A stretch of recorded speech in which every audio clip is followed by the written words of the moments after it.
To tell us about the flow economy.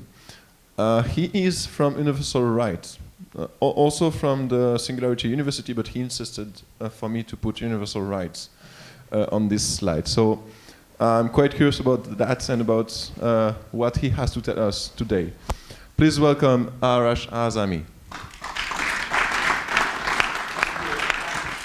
Thank you. So I'm the guy that's going to give you 53 slides in 15 minutes. Are you ready? I just need to know if you're ready.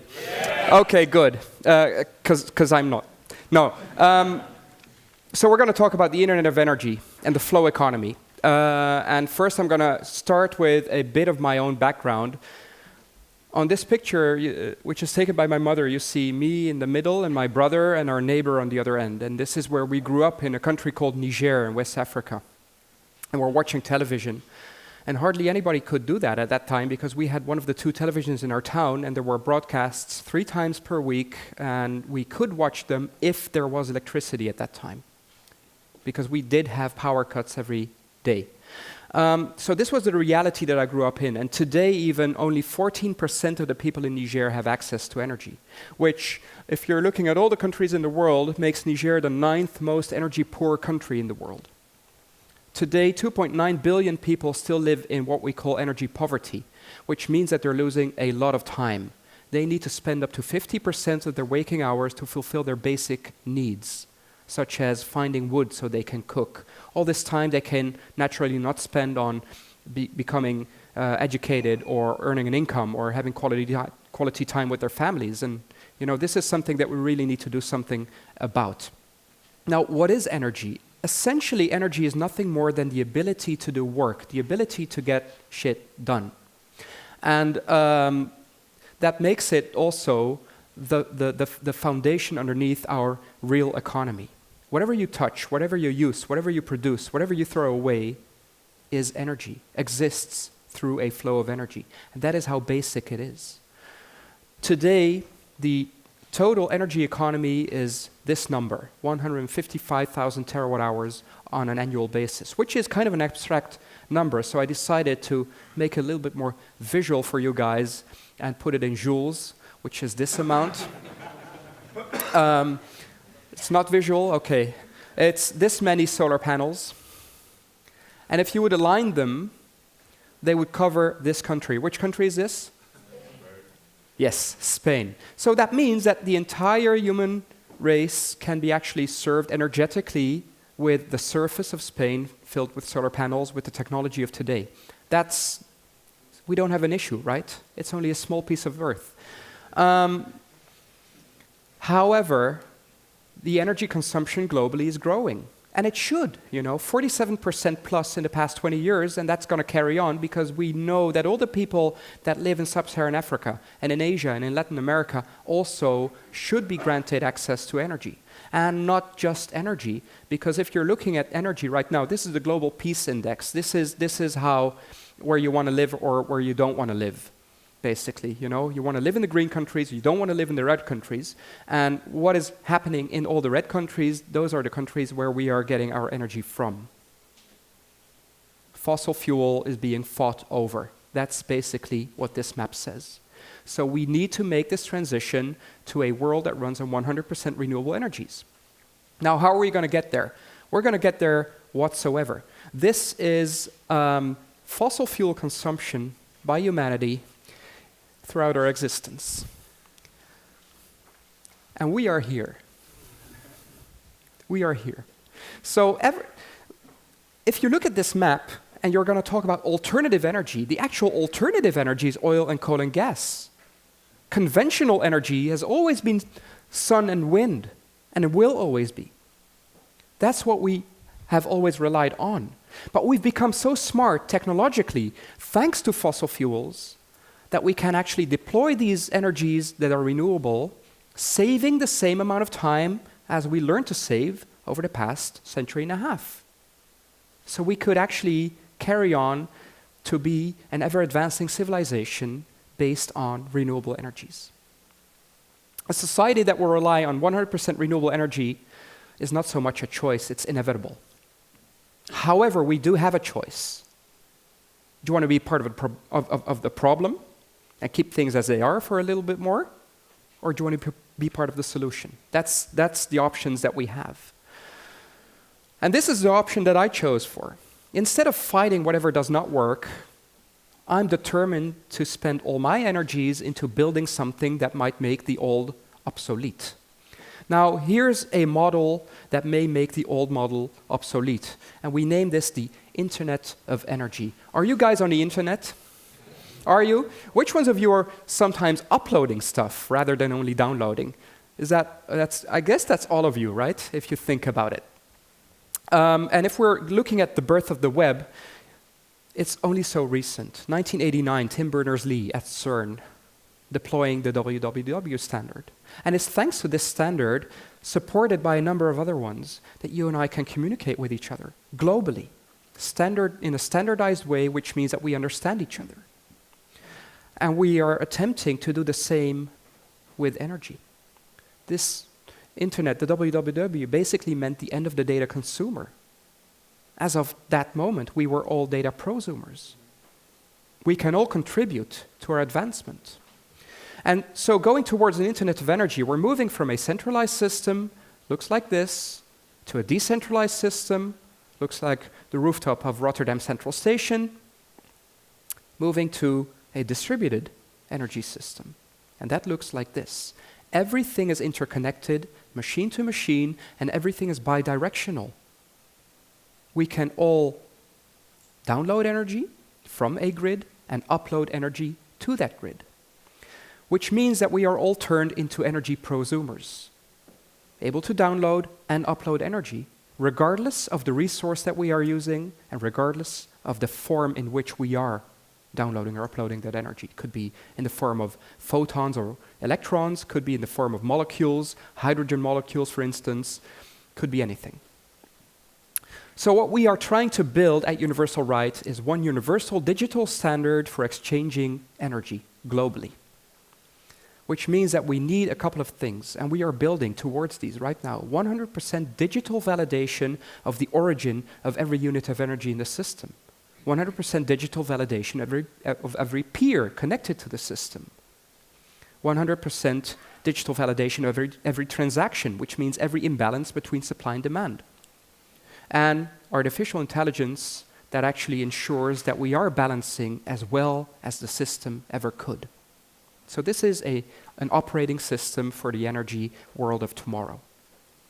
On the Internet of Energy, we regard energy as a currency. Just like on the data internet, data is a principal currency. It's what makes things flow. And we also fundamentally decided that we should tokenize every unit of energy instead of monetizing on it.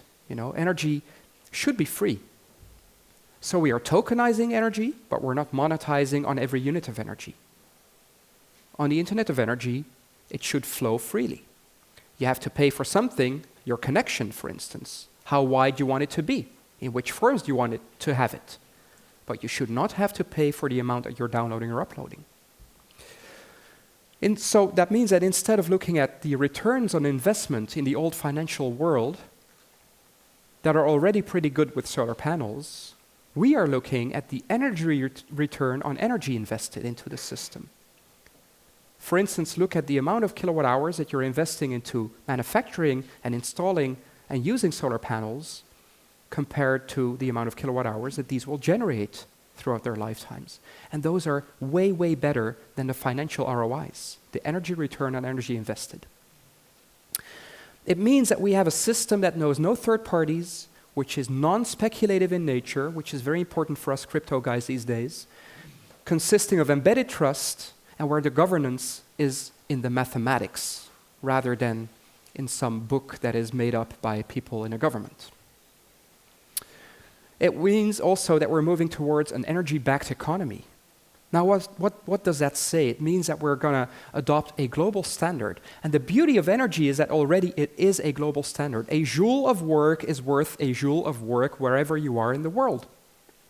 And every joule of work that you are doing results in something real, and this thing is going really fast. it results in something real. It results in tomatoes. It results in shoes. It results in a warm bath.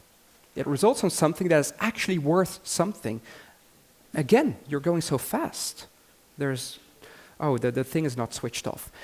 There's negative interest on energy, which is fundamental. Negative interest means that, rather than the financial system that we're looking at right now, every unit of energy you generate, the moment you're converting it into something else, the moment you're transporting it somewhere else, the moment you're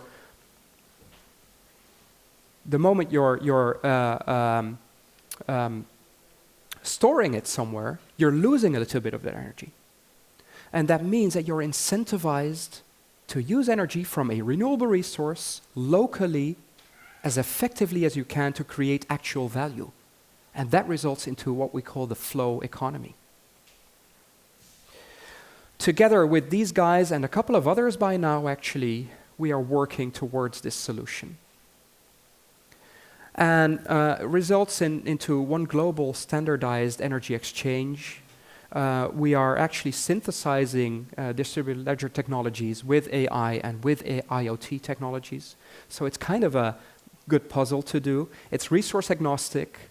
It's independent of the carrier. It's ready to globally connect people to each other energetically and to an abundance of renewable resources. And it's building towards a physical energy union, which we regard as a global union. And I think that the best part is that all IP that we develop is held by a foundation rather than a commercial company. Guys, come on. I cannot talk that fast. And this is, I think, the most important part, It's owned by none, it's accessible to all, and in that sense, it's completely open. Instead of trying to make money with holding an idea somewhere, we want to, of course, create wealth, but we want to do that by generating actual impacts. The timeline rudimentary is a lot of words, but it's going to be big. And essentially, this is technology in service of impact, which will result in this. In Niger, this is the first street lighting in the town that I grew up in. Result in this, rather than huge interconnected physical grids, we can actually virtualize them and have them communicate with each other wirelessly. And it will also turn every solar panel into a micro central bank, because energy is the money of now in the real economy, in the natural economy. And this is also the bridge that I'd love to make to the ecology that you were talking about. It also leads into a completely new reality. It means that we no longer have to fight over those last bits of resources. It means that we no longer have to win something at the expense of somebody else. We're going to move beyond what we call the culture of contest and competition and move towards a culture of collaboration where it is us together that are greater than the sum of our parts. And this will also result in this desk in a school in sub-Saharan Africa no longer having to look like this, but like this, so that this girl actually has the time and the means to go ahead and win that Nobel Prize. Our dream is universal access to clean and renewable energy. And we already have a plan, and we have a podium. We have an awesome podium. I was with the guys of South by Southwest yesterday. We're going to be there in March. We have a partial team. We have use cases. We are supported by the International Renewable Energy Agency, by the EU. What we need is funds. We need developers, IOTA, but also other blockchain developers. And we need a proof of concept. And that's what we're going to deliver by the end of this year. And I would love to also collaborate with you guys on this. This is Universal Right, and I thank you so much.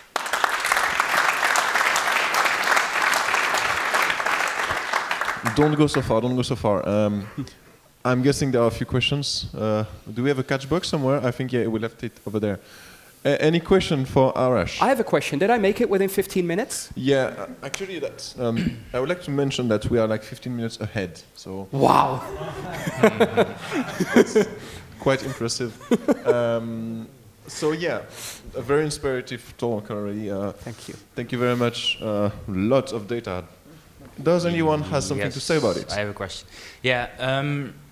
You mentioned that the energy, right over here. That it should flow for free. Yeah. And what is then my incentive to place a solar panel or anything like that if I can get it for free from the grid? Would you stop eating if food was for free? No. Yeah. So exactly that. Energy is a basic need. Everybody needs energy on a daily basis. And whether we put a price on it or not a price on it, people will use energy every day. And that means that you're fulfilling a basic need, regardless of the fact that somebody's making money on it or not. And that means that we are actually incentivizing to fulfill one's own needs. So that's kind of the basics of the system. Is that enough of an answer? More or less, yeah. And More or maybe less. for the drinks later, I have another one about sort of the double ethics of this idea. Yeah. But So of course there's the economic principle of flow, where you need to manage supply and demand. And right now we are very used to the scarcity-based economics, where somebody holds onto something that somebody else cannot have access to unless they pay a price. But the moment that we are moving to abundant renewable resources, like right now the sun is shining 1,400 and something times the amount of energy that humanity needs, and it shines for free and it's owned by nobody, then still we will use that energy to actually fulfill our needs. And it's through that we actually have to adapt to an entirely new economic framework where abundance is the key driver rather than scarcity. And if you look at the ecology, at nature, again, you're going to see that abundance is actually a key driver rather than scarcity. And I cannot grasp the effects of this, but I know that this is one of the inevitabilities of the new reality. And this is something that we need to figure out together. How are these mechanisms of an abundance-based economy going to work? But to that, I mean, I completely follow you, but again, humanity is also quite lazy. And even though the math that you say, the energy returned on energy invested or something, makes sense, I still have to put a solar panel on my roof. Yes, you would. Yeah. So or gain access to a solar panel that is elsewhere, or a wind farm, or a geothermal pit, or it could be anything. Yeah. Or build machines that build solar panels out of natural resources that are close by. We could do that also. So there's a couple of hands that I've been looking at for a while. Yeah, we have a question in front that the arm is getting tired, so maybe. Yeah. You caught it. Good. Yeah. The first part of your answer puzzled me, because what he asked is, why would I put up a solar panel if energy is free? And then you said, why would I stop eating? But stop eating is consuming energy. And the question was, why would I buy something to produce energy if the energy is free? That was because why I was puzzled. Yeah. So basically, as energy is a basic need, it still needs to be generated somewhere from some resource at some point in some place. And it's going to be done by assets that not necessarily should be owned by somebody, but they need to fulfill our needs. And whatever way we organize it, or have it organized by artificial intelligence, which may also be a possibility, it should happen. Because if it doesn't happen, then there's no civilization and no society. And in that sense, realizing that we as humans need food, we need light, we need heat, we need productivity, we need education, we need access to data, we need to generate data, we need all these things, and all these things actually can be done through a flow of energy.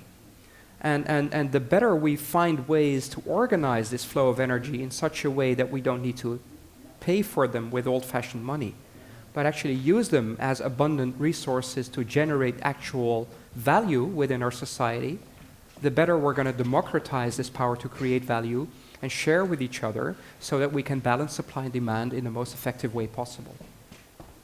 So it's desirable that we do this, but it's not necessarily so. Okay. I understand. Anyway. Oh, yeah. If I'm allowed, I want to add a little thing, because I'm one of the reasons you are now in this crazy world. And it's best to place yourself in the crazy world of somebody completely different who lived 500 years ago. If you go back 500 years ago, everything was religion. Every thought you had, you pondered about what is God thinking, and you had the representatives of him on earth, or those who said. You had the appearances of Maria. We had that here in the Netherlands a lot. And everything, every thought you had, you shaped around what does religion tell me, what does God tell me to do?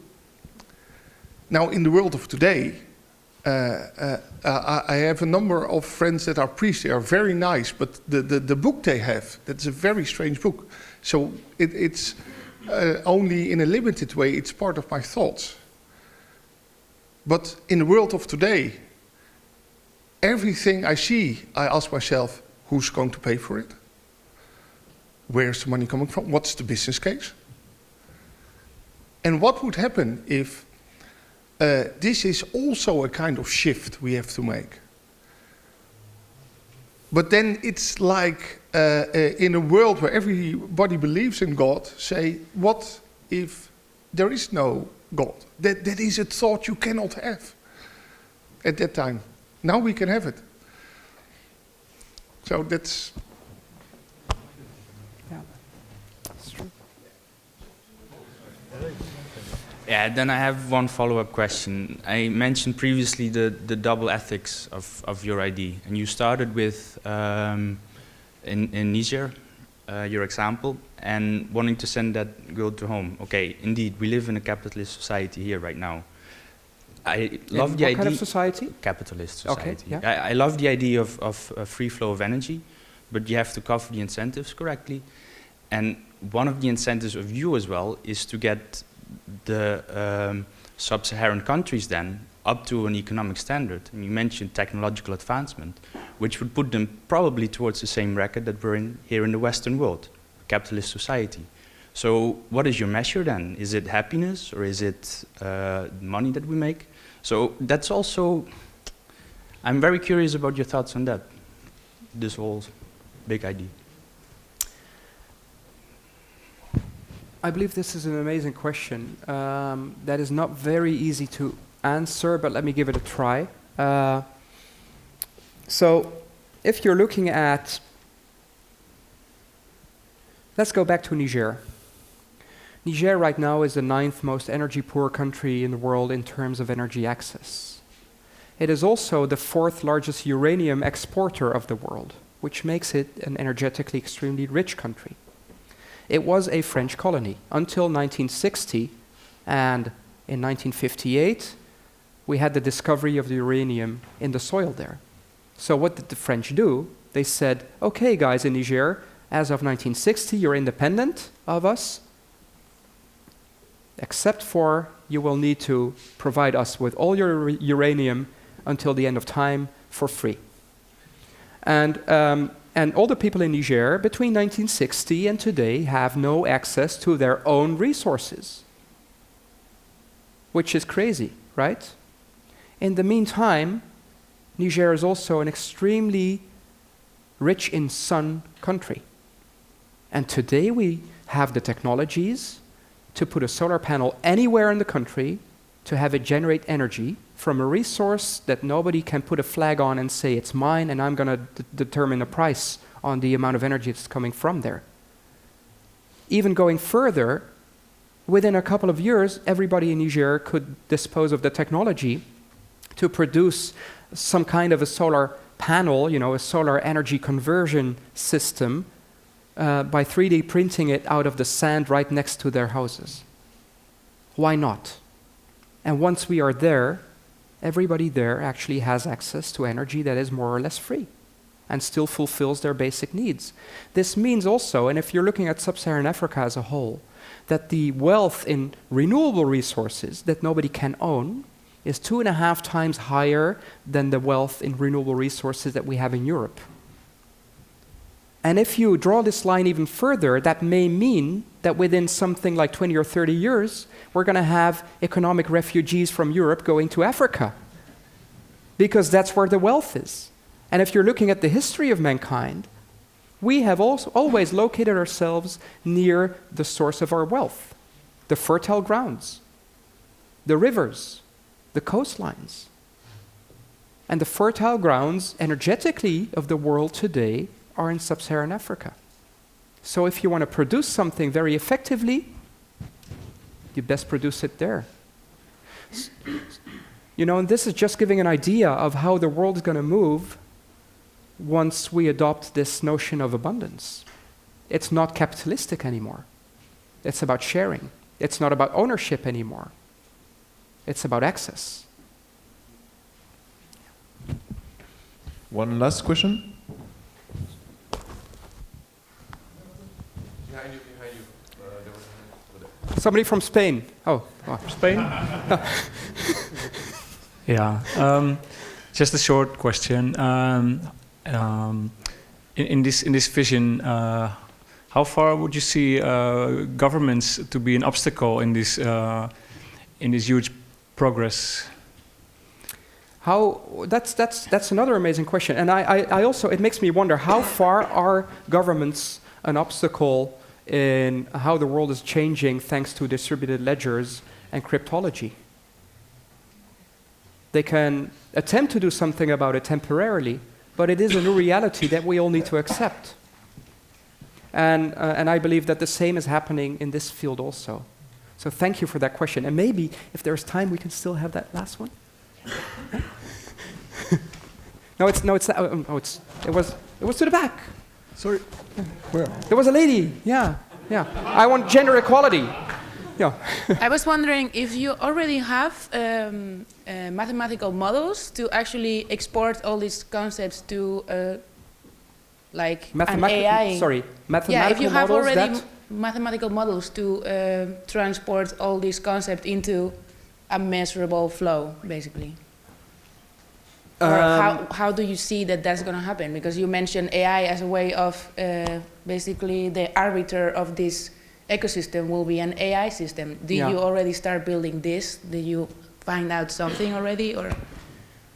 No, right now we're really in the design phase, and we are moving into prototyping as soon as we can. But we really, we're in lack of a well-functioning team. We're in lack of some funding here and there. So we're going as fast as we can. The only thing that we know is by now there's one book that we really should abide to with everything that we design, and that is the book that's called The Laws of Nature. And for me, the inspiration I don't derive from looking at mathematical models, but I derive them from looking at trees and looking at ecosystems, because that's eventually how we should actually strive to function. And if you're looking at modeling, yes, we do actually get a lot of data from biologists today, even within our team. That's basically where we are getting our inspiration from, biologists that have a systemic approach to ecosystems and biomes. And of course, we have. I've started in online tech in '98, and I went to energy in 2006. And yes, we do have a lot of access to a lot of knowledge in this field, but we need to synthesize it to something that's going to work, or probably going to work in the future. Yeah. So, thank you. Arash. Yeah.